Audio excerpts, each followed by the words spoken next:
Rob Brens from Mirrors. Welcome to Australian Musician. Thanks for having me. Pleasure. Before we get into what you're doing now, I wanted to go way back. Why did you gravitate to drums in the first place and not guitar or keys or something else? Uh, I did guitar like briefly, but it was like I wanted to do drums, but then the parents were just like, maybe, try this for a bit. And like guitar's cool. But to get to my lesson, you'd have to like walk past the room where they were doing the drum lessons, and it was just like every time it was just like, because yeah, it just looks insanely fun, and yeah, I think just at a certain point I just broke them down, where it's just like I think about 2 years of guitaring and my fingers hurting and playing Baba Black Sheep on a nylon for 2 years. I'm just like, come on. So yeah, but that was at about, I think it was about 10 or 11, and because obviously the others been like, oh, he must really want to do it. So yeah, and that was yeah, and pretty much from there it was just I think I got super serious about halfway through high school. Yeah. And yeah, What was your first kit like? very not great as most are, but it was a brand called Peace. They might still be around, but it was funny because it was like the original logo was like almost exactly the same as the Pearl logo, which is like, and it's almost all the same letters as well. And so like yeah, everyone used to like hang shit on me for that because it's just because I had like the knockoff and what have you. So, but eventually got the real thing, and but yeah, it was pretty rough. Yeah. So when you started to get into drumming and listening to drummers in music, who were some of the drummer inspirations?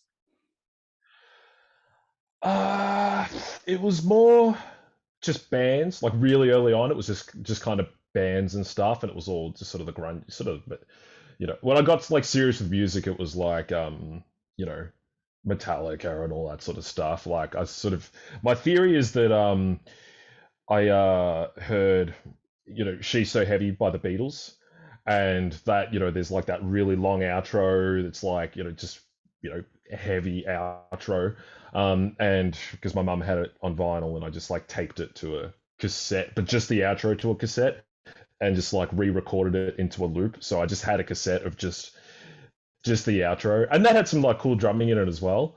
So, and I think that was like a bit of a genesis for you know heavy music and stuff like that. So they were the early guys, and then I had a drum teacher who was like a fusion guy. So, and he just because I was like, oh, I like these metal guys, they got quick feet and all that sort of stuff, uh, and he's just like, oh, quick feet. Well, check out this Virgil Donati guy, and game over after that because he could just do everything. So guys like that are just an endless rabbit hole, and being a fusion guy got me to Billy Cobham, who's like an open-handed player, which and he put me onto that as well. So yeah, it's just I very much gravitated towards the shreddy guys early on. Yeah. Yeah. You Yeah. studied at the Box Hill College of Music in a variety Mhm. of styles. How handy Mm. has that variety been in your career? Tremendously, like just in terms of well, yeah, I mean across the board, like creatively, like it presents a lot of options because you can just in the heavy genre, you're much more dynamically sensitive. Like you understand that there's the volume knob goes all the way down as well as all the way up, and and just ideas just translate differently. And I talk more about metal because that's just where I get like say hired more often, but also the sensibility to um like say with a lot of the covers work that I've been involved with, like a lot of things that I get hired to do. That sort of ability to learn stuff like really, really quickly and be relied upon. Like that's kind of to be like, shit, we're gonna gig this weekend. Can you jump in? Um, that's been endlessly helpful for that as well. And yeah, like whenever I sort of say when I sit down and get to like update my bio on my website and just look at all the different artists and stuff that I've gotten to do, like I feel very full. I think that experience enabled that to have like say like a King Parrot and Earthrot and Desecrator mirrors, but also like a Clary Brown or like the Australasian Michael Bublé tribute and all the covers stuff as well. I think yeah, a lot of that was enabled by that Box Hill experience in a big way. You've also Yeah. you played with a couple of friends of Australian Musician magazine. I Built the Sky and Simon. Mm. What'd you do with those guys? Did you play live? Yeah, absolutely. So like I Built the Sky, he was in the same same year level as me at Box Hill. Well, we're at the same, I think we were in the same year but different courses. So he was like doing the diploma, I was doing the advanced diploma. And yeah, and then after Box Hill I just saw it pop up. And I think we sort of crossed paths when I was playing with James Ivani and he was doing a show with Pliny in Melbourne, and I think he just had like Troy Wright filling in as kind of like a one-off. So I was just like, I'm like, oh, dude, your stuff is sick.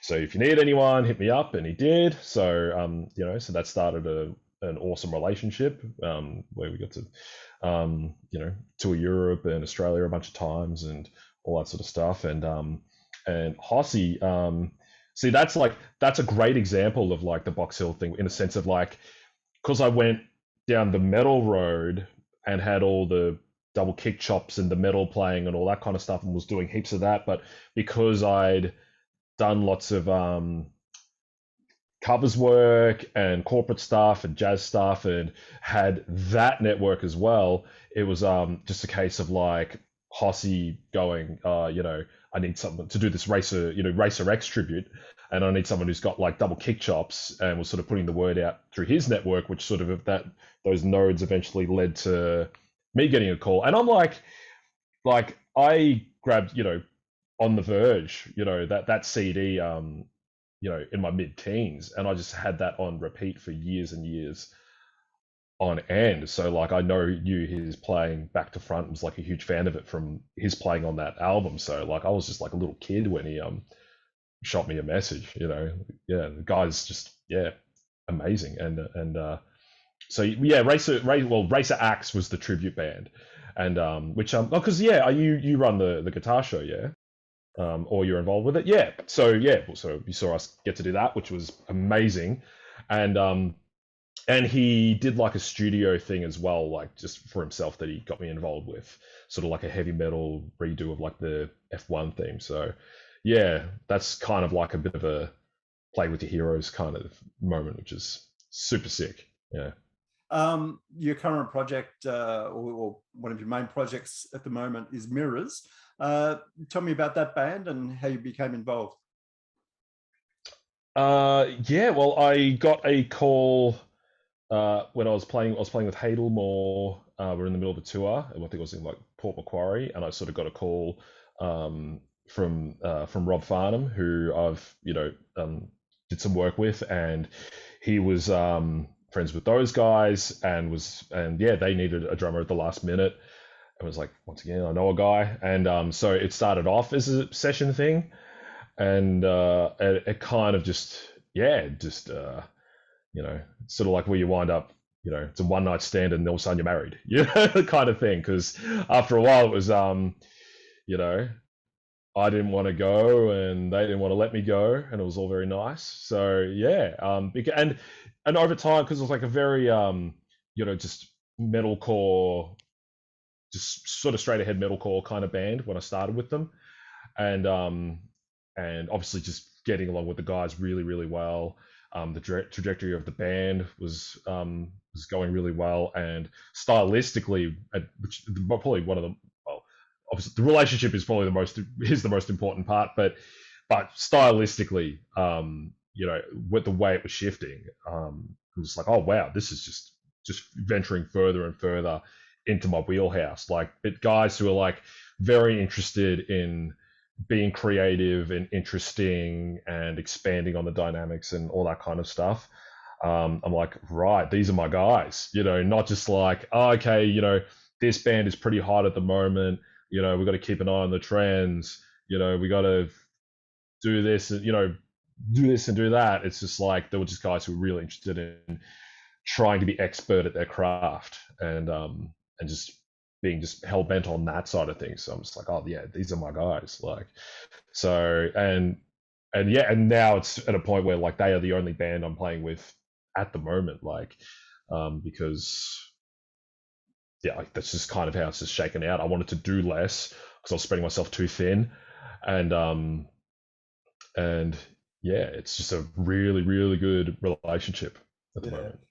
And you've just released a new single, "Leave Them Behind," which is quite a development from the sound for the band. Tell me about the single. Just pumped to finally get it out. Aside from like, because we recorded it, I recorded my drums at the end of November of last year, and it's not really like a typical COVID delay, because it's just like sort of, because once a label got involved and then the scheduling and et cetera, you sort of got to jump in the queue. But also just because it's such a stylistic departure, from everything else. Like I was saying, like everything heading in, just worrying about the song and just getting the songs right and just what's best for the song, and not really worrying about like, oh, are we this kind of band? Are we that kind of band? And just everyone getting to show off, like it's almost like a show and tell. It's like, here's what we've been working on, check it out. Because the first single we put out was very, which we love as well, but it was still a big heavy metal tune. This one kind of shows off a lot more of what we've been doing. So that was one we were super excited on, and getting to announce the album as well, because we didn't announce that with the single. So getting to show that off, and just and with no shows and all the other things that are going on at the moment, it's just having stuff to look forward to and to release, and just create some excitement. It's that itself is it's fantastic. So the album is called "The Ego's Weight." Is the single indicative of the rest of the album? Yes and no. I think in a way like the first two singles are, because one is just balls to the wall and this one is sort of more groovy and spacious. But at the same time, there's stupidly heavy stuff on there. Like, the older stuff is quite heavy, but there's like the heaviest stuff we've ever written is on there. The lightest stuff, the most heartfelt stuff that's ever been written is on there. It's, a lot of time and care has been put into creating 10 very unique sounding songs that still sound like, the same band. So I kind of hope that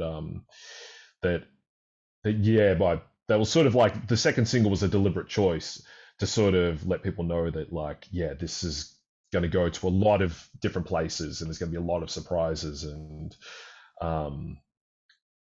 just sort of shedding the skin of like the past couple of releases. Let's talk about your gear. When you're playing with mirrors, what's your usual setup? Well, if I get to use my own stuff, it'll be Pearl. I've got a Pearl reference pure. I sort of when I signed up with Pearl, I was just like, just give me the deepest toms you've got. So just going for like, big bassy open sounds, which I think is something that goes back to like, like sort of the old school like jazz fusion thing, because I like dudes with like just big, big open tones and whatnot. So Pearl reference pure, phosphor bronze snare, once again just loud, whatever makes people's eyes blink whenever they hear it, and Zildjian cymbals across the board, 8 customs, just bright cutting stuff, and and Vinny Colaiuta uses them, so I am also going to use them. What about sticks? Are you fussy about your sticks? I'd say so. Like I'm using Vic Firth 5B, it's not 5Bs, 2Bs at the moment. with mirrors, just for once again for that sound. But yeah, it depends on the gig. So like, because sometimes I'll do like some 50-60 stuff, and so I'll switch down to like a pair of 7As or something like that. But the Vic Firth stuff tends to be really well weighted. Um, you know, there's a lot of other brands and stuff. You just get like two sticks that feel like a brick and a feather, and so yeah, Vic stuff pans out really well for me. Yeah. Your cymbals. What's the most important element that you want out of your cymbals? Ooh, um, once again, I'm still pretty old school, so I do like, bigger cymbals, that just kind of like have a wash, which I know is like an engineer's like fucking nightmare, but like, just something that's going to cut, and and I don't know, sort of somewhere in the middle. Like that's why I like the A customs. Like they're bright, but they do have like warmth as well. They sit really nicely. There are like some symbols that they just slice through everything and get in the way of everything else. But there's other symbols like like a lot of those dry symbols that are really popular nowadays. Like you just hit them and they just disappear. Like the distorted, like if you're playing heavy music, if you're doing a jazz thing, they sit beautifully, but with metal, there's just zero presence at all. So yeah, for me, it's just bigness, just bigness, being rude. I like Keith Moon as well, and he's just like a tsunami of cymbals. So I'm always here for that. Yeah. Electronic drums or samples ever part of your setup? No, I have toyed with those in the past. I sort of play a relatively small setup as it is. Um, would I ever do it though? I don't know. Maybe because we do a lot of backing track stuff. So because we kind of have that, I'd kind of feel like if there were to be some electronic or sampled percussive things, I would rather just put that on the backing track so I can do more like on the drums. Like I view the backing track thing as less a crutch, but more an opportunity to just like focus on the drums and rather than be like, oh, I'm going to occupy two things at once, when I could just be immersed in just this one role. So yeah, but I have toyed with it a long time ago, and it gets very stressful if the changeover isn't particularly long. Yeah. So when you finally get to play this new material live, will it be tricky stuff to reproduce? Well, it's the amount of practice that I'm going to get between now and then. It probably won't be. We were supposed to do like some shows. I can't even remember the original dates, but they were sort of pushed back to. They were going to be next week, which like they've been put off, and we're getting some new dates together. But with that first delay, and with all that extra time, I was sort of able to go and just put in some real, hard practice, and just really ironing things out. Not the kind of like shows are coming up, we're putting in new songs, we just got to get them up to scratch. Like I got to really get out the fine tooth comb and dive in. I'm like, oh wow, like I'm improving so much. So I've still got work to do, but I think that's the thing when you practice, you keep practicing, you find new things to work on. So but I mean, yeah, things are sitting really good at the moment. But yeah, I'm always coming up with stuff that is like just that little bit, not quite out of reach, but yeah, it's always going to require work, for sure. So we'll get there. How do you use your practice time? Do you just stand and play, or is there a routine to it? There's a bit of a routine to it. I try and inject some. Sometimes I wittingly and unwittingly inject some just noodle and dick around kind of time, but it's fairly focused. Like it's usually dictated by what's going on at the time. So it's if there is like say shows are around the corner, then I'll be doing this, playing through the set and building up the conditioning side of things as well. And if there are sort of wrinkles that need to be ironed out, then I'll sort of build practice around that thing. So if it's kind of like, oh, this role isn't quite there, so I'll venture into some just practice that focuses on roles rather than just being like, I'm just going to do this fill 1,000 times till I get it. I sort of focus on facility. So but there's other things that I've sort of just discovered peripherally that are like, oh wow, this is, say, working on like all that old school snare drum stuff that I hadn't done for so many years because I finished my degree and now I don't have to do that anymore. But but then it's just like, I know you actually have to do that stuff whether you like it or not. And now that I'm injecting that back in, it's just I'm seeing the results. So I'm sort of I try and keep that stuff in the mix as well, and sort of and finding the balance, like sort of trying to make sure that there's also like chucking on some Soundgarden stuff, like I used to jam along to, and doing that. It's like, oh yeah, having fun, doing that kind of stuff. So, but even with mucking around and having fun stuff, it is structured because that way you can keep it from getting too out of hand. It's like, oh, it's been an hour, I haven't done anything that I was supposed to. So yeah. So, what are the goals and dreams for your music career? It's I think it would just be like making it a it changes all the time. So it's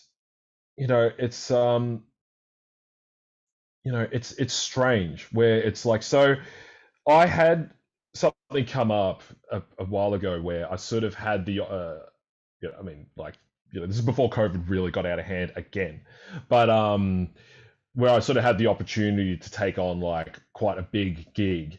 I mean, it's happened a couple of times where these have come across where someone's offered me like sort of what you could probably call like a kind of career defining gig, but you pretty much have to be like, you're not doing your mirrors stuff anymore. Like that stuff side of things is kind of gone.